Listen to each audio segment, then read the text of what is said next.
Assalamualaikum warahmatullahi wabarakatuh. Selamat datang di Wistara Ahmad Channel.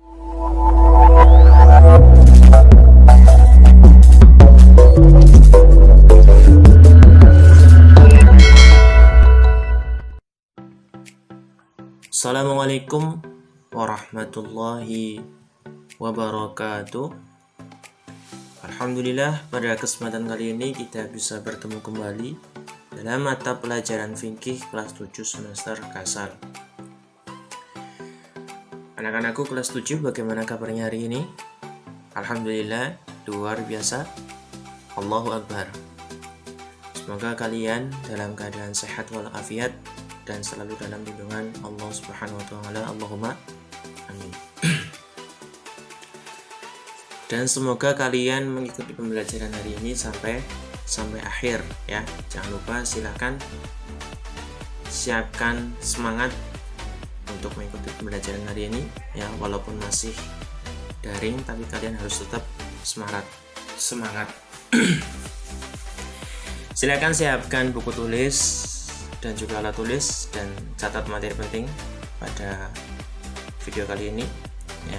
Untuk pembelajaran kali ini kita masih berada di bab 2, bersuci dengan cara yang tepat menjadi hidup lebih sehat.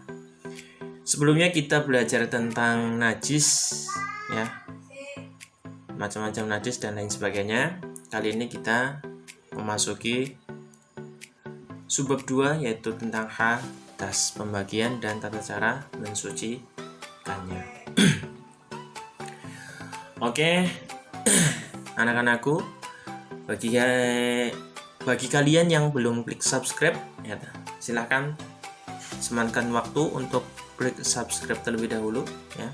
Klik tombol subscribe dan jangan lupa klik tombol loncengnya agar nanti kalian bisa memperoleh notifikasi ataupun pemberitahuan tentang materi-materi yang Pak Fendi upload ataupun sampaikan melalui YouTube channel ini.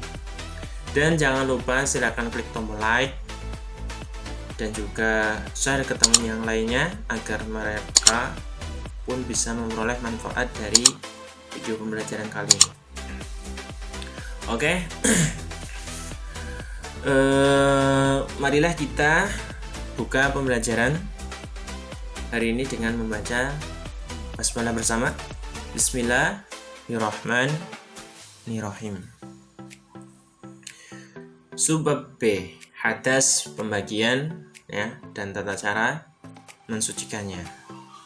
Kita akan belajar bersama tentang pengertian hadas, macam-macam hadas dan tata cara thaharah ya. Kemudian yang ketiga ada hadas besar dan tata cara mensucikannya. Namun untuk mensucikan ataupun tata cara mensucikan hadas besar, insya Allah akan kita pelajari bersama di kesempatan yang akan datang. Yang pertama adalah pengertian hadas. Tahukah kita apa yang dimaksud dengan hadas? Hadas merupakan benda-benda yang dapat ataupun terdapat pada beberapa anggota tubuh manusia yang dapat menghalangi sahnya sholat. Hadas dikategorikan menjadi dua bagian ataupun dibagi menjadi dua macam. Yang pertama adalah hadas besar dan hadas kecil ya, dan hadas besar. Bagaimanakah cara kita membedakannya? Pembagian dua hadas didasarkan pada tata cara penyuciannya.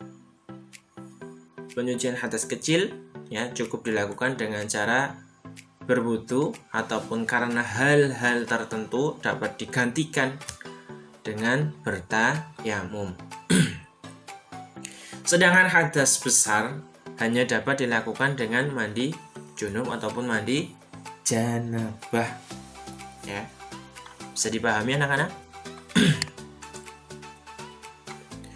Kemudian macam-macam hadas dan tata cara thaharah ya. Yang kedua, yang pertama di sini hadas kecil. Hadas kecil adalah keadaan seseorang tidak suci sehingga tidak boleh melakukan ibadah tertentu, dan supaya ia menjadi suci caranya dengan berwudu ataupun bertayamum jika tidak ada air atau terhalang menggunakan air. Berikut ini merupakan hal-hal yang menyebabkan seseorang berhadas kecil, ya. Bisa diperhatikan ya, hal-hal yang menyebabkan seseorang berhadas kecil. Yang pertama adalah keluar sesuatu dari dua lubang, yaitu kubul dan dubur. Yang kedua adalah hilang akal disebabkan mabuk, gila, atau sebab lain seperti tertidur, ya. Kemudian yang ketiga adalah persentuhan antara kulit laki-laki dan perempuan yang bukan mahram, ya. Ingat, bukan mahram, ya. Yang betul itu mahram, bukan muhrim. Kalau muhrim itu artinya seseorang yang sedang melaksanakan ihram, ya. Kalau mahram adalah orang yang tidak boleh dinikahi ataupun haram untuk dinikahi karena disebabkan oleh nasab, itu namanya mahram. Saya ulangi, ya. Persentuhan antara kulit laki-laki dan perempuan yang bukan mahram, orang yang menyentuh tanpa ada batasan yang menghalanginya. Kemudian yang keempat adalah menyentuh kemaluan, baik kemaluannya sendiri maupun kemaluan orang lain dengan telapak tangan atau jari bagian dalam. Ini hadas kecil. Cara mensucikannya, ya, dengan cara berwudu ataupun tayamum apabila, ya, tidak ada air ataupun terhalang menggunakan air.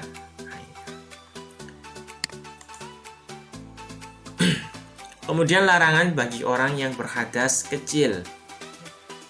Larangan bagi orang yang berhadas kecil.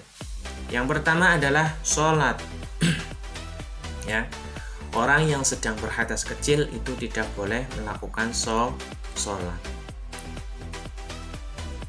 Makanya sebelum sholat, ya, harus melakukan, ya, harus berwudu dulu, ya, ataupun tayamum agar bisa menghilangkan hadas kecil. Kemudian yang kedua adalah tawaf. Yang ketiga adalah menyentuh mushaf Al-Quran. Dan yang keempat adalah membaca mushaf Al-Quran. Ya, bisa dipahami. Ini adalah 4 larangan bagi orang yang berhadas kecil. Bersuci dan hadas kecil, ya. Yang pertama adalah wudu. Pengertian wudu. Wudu yaitu membersihkan anggota badan tertentu menggunakan air yang suci untuk menghilangkan hadas kecil dengan syarat dan rukun tertentu. Ya, saya ulangi, wudu yaitu membersihkan anggota badan tertentu menggunakan air yang suci untuk menghilangkan hadas kecil dengan syarat dan rukun tertentu. Dalilnya ada pada firman Allah pada Quran surat Al-Maidah ayat 6, yang artinya, hai orang-orang yang beriman, apabila kamu hendak mengerjakan sholat, maka basuhlah mukamu dan tanganmu sampai dengan siku, dan sapulah kepalamu dan basuh kakimu sampai dengan kedua mata kaki. Quran surat Al-Maidah ayat 6. Ya, bisa dipahami di sini, ya. Wudu, ya, membersihkan anggota badan tertentu, ya, untuk menghilangkan hadas kecil dengan syarat dan rukun tertentu. Kemudian ketentuan wudu, ya. Yang pertama adalah syarat sebelum kita melakukan rukun dan sunnahnya, terlebih dahulu kita harus memenuhi syaratnya. Apa saja syarat wudhu? Yang pertama adalah muslim, ya, orang Islam. Kemudian mumayyiz. Kemudian yang ketiga adalah menggunakan air mutlak. Masih ingat air mutlak? Air yang bisa digunakan untuk berwudu ataupun suci, mensucikan. Kemudian yang keempat adalah tidak ada yang menghalangi sampainya air wudhu pada anggota wudhu.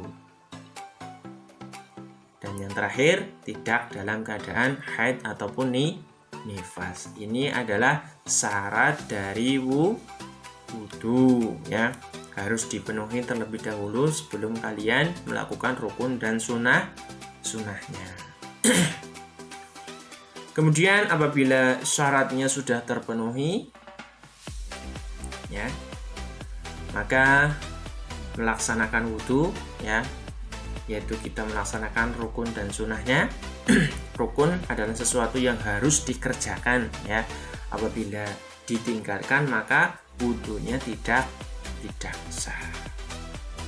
Yang pertama adalah niat, ya, membaca niat wudhu. Rukun yang kedua adalah membasuh muka. Rukun yang ketiga membasuh kedua tangan sampai siku, ya, sampai siku.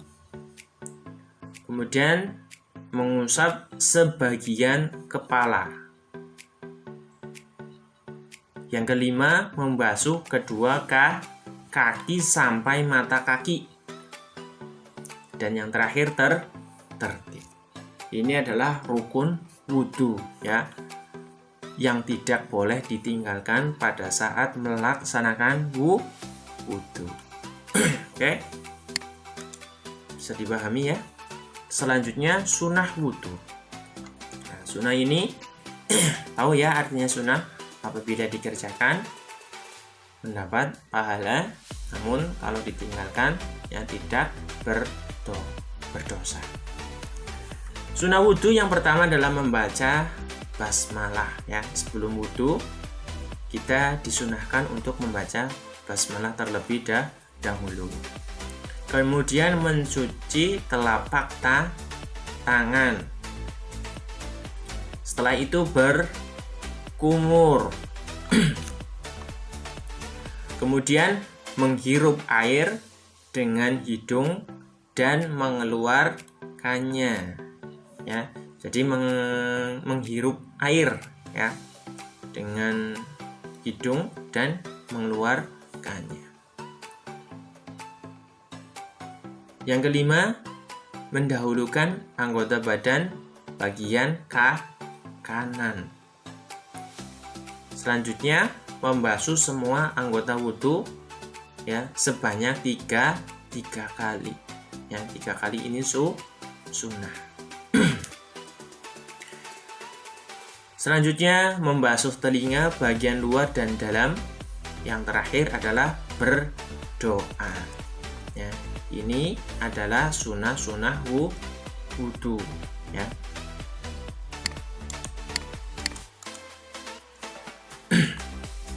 Selanjutnya langkah-langkah melakukan wudhu. Di sini ada gambar pelaksanaan wudhu. Ya. Biasanya kita melakukan, ya, menggabungkan antara rukun dan sunnah wudhu. Ya, sebelum berwudhu kita disunahkan untuk membaca basmalah, ya. Bismillahirrahmanirrahim. Selanjutnya, ya, membasuh tangan. Ya, membasuh tangan itu sunnah. Setelah membasuh tangan, kemudian berkumur. Berkumur itu termasuk rukun wudhu. Setelah kumur, kemudian menghirup air dengan hidung dan mengeluarkannya. Jadi ini yang ketiga, 1, 2, 3 itu sunnah. Dan yang keempat adalah membasuh muka. Membasuh muka itu rukun, dan sebelum di antara menghirup air ya dan juga membasuh muka itu ada niat ya. Jadi sebelum kita membasuh muka, kita harus niat terlebih dahulu ya, membaca niat. Bagaimana niat berwudu? Ya, coba kita bersama-sama niat wudu. Bismillahirrahmanirrahim. Nawaitu wudu'a li raf'il hadasil asghari fardhu lillahi ta'ala. Coba kita baca kembali. Yuk. Kita niat wudu kembali. Bismillahirrahmanirrahim. Nawaitu wudu'a li raf'il hadasil asghari fardhu lillahi ta'ala. Ya. Aku niat wudu untuk menghilangkan hadas kecil fardu karena Allah Ta'ala. Ya. Itu dibaca sebelum membasuh muka. Setelah membasuh muka, kita membasuh tangan ya. Membasuh tangan, dan disunahkan mendahulukan bagian kanan ya. Membasuh tangan mendahulukan bagian kanan, batasnya sampai dengan siku. Setelah membasuh tangan ya, kedua tangan, selanjutnya membasuh kepala ya, sebagian ke kepala. Kemudian setelah itu dilanjut untuk membasuh telinga, bagian dalam dan bagian luar. Itu termasuk sunnah ya. Kalau mengusap kepala itu rukun ya, sedangkan membasuh telinga itu sunnah. Dan yang terakhir adalah membasuh kaki ya, didahulukan bagian kanan terlebih dahulu ya, batasnya sampai dengan mata kaki. Dan ya, dibasuh semuanya sebanyak tiga kali. Itu termasuk sunnah. Dan pada saat ya membasuh kaki, pastikan semua kaki ya sampai di bagian kaki bagian bawah ya. Kemudian antara jari-jari ya, pastikan basah semuanya.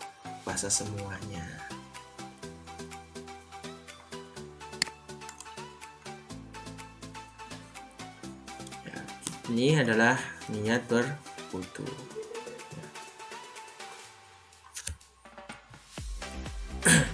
Oke, bisa dipahami ya langkah-langkah melakukan wudu. Ini langkah-langkahnya dari awal sampai akhir. Setelah membasuh kaki selesai ya, disunahkan untuk berdoa. Ini niat wudu. Nawaitul wudu'a li raf'il hadasil asghari fardhon lillahi ta'ala. Bisa kalian tulis dan hafalkan bagi yang belum hafal. Selanjutnya ini doa setelah wudu. Coba kita baca bersama. Bismillah dulu. Bismillahirrahmanirrahim. Asyhadu an la ilaha illallah wahdahu la syarikalah wa asyhadu anna Muhammadan abduhu wa rasuluh. Allahumma ij'alni minat tawwabina waj'alni minal mutatahhirin waj'alni min ibadikas sholihin. Kita ulangi. Asyhadu an la ilaha illallah wahdahu la syarikalah wa asyhadu anna Muhammadan abduhu wa rasuluh. Allahumma ij'alni minat tawwabina waj'alni minal mutatahhirin waj'alni min ibadika sholihin. Ya, saya bersaksi tiada Tuhan melainkan Allah yang Esa. Tiada sekutu baginya, dan saya bersaksi bahwa Nabi Muhammad SAW adalah hamba-hambanya dan utusannya. Ya Allah, jadikanlah saya orang yang ahli taubat, dan jadikanlah saya orang yang suci, dan jadikanlah saya dari golongan hamba-hambamu yang soleh. Ya, silakan ini kalian hafalkan. Bagi yang belum hafal, silakan dihafalkan dan langsung diamalkan, ya, langsung dipraktekkan. Jadi nanti kalian ya bisa memperoleh manfaat ya dari doa ini. Ya. Tadi juga ada niat wudu. Jadi yang belum hafal niat wudu, silakan ditulis dan juga dihafalkan, langsung diamalkan ya pada saat kalian berwudu, dan juga setelah wudu kalian ya mengamalkan juga doa setelah wudu. Ya, silakan bisa ditulis. Kemudian yang berikutnya adalah tayamum. Tayamum adalah pengganti wudu ataupun mandi besar. Ya, saat seseorang tidak dapat melaksanakannya karena alasan tertentu. Yang pertama adalah syarat tayamum. Ya, syarat sesuatu yang harus dilakukan ataupun dipenuhi sebelum kita melakukan ataupun melaksanakan rukun dan sunnahnya. Syarat tayamum yang pertama adalah sudah masuk waktu sholat ataupun ibadah yang karenanya tayamum dilakukan. Yang kedua adalah dengan tanah ataupun debu yang suci. Dan yang terakhir adalah adanya sebab yang memperbolehkan bertayamum ya sebagai ganti wudu ataupun mandi. Jadi harus ada sebabnya. Ya, kalau misalkan kita mau wudu ya tidak ada air, nah itu boleh kita bertayamum. Dan alasan-alasan yang lain ya, sebab lain yang logis. Selanjutnya ya rukun tayamum, ya, sesuatu yang harus dilakukan pada saat tayamum ya, tidak boleh ditinggalkan. Yang pertama adalah niat tayamum. Coba kita baca bersama. Bismillah dulu. Bismillahirrahmanirrahim. Nawaitut tayamuma listibahati sholati fardolillahi ta'ala. Sekali lagi, nawaitut tayamuma listibahatis sholati fardolillahi ta'ala. Sengaja aku bertayamum untuk melakukan sholat fardu karena Allah Ta'ala. Ini niat tayamum. Kalian juga wajib hafal ya, wajib hafal. Kemudian rukun yang kedua adalah mengusap muka. Rukun yang ketiga mengusap kedua tangan sampai siku ini, maaf ya, bukan sampai kaki, sampai siku. Dan yang terakhir adalah tertib. Jadi ini rukunnya, yang pertama niat, yang kedua mengusap muka, yang ketiga mengusap kedua tangan sampai siku ya. Dan yang terakhir adalah tertib, berurutan. Bisa dipahami ya? Silakan bisa ditulis niat tayamum dan hafalkan, wajib hafal ya.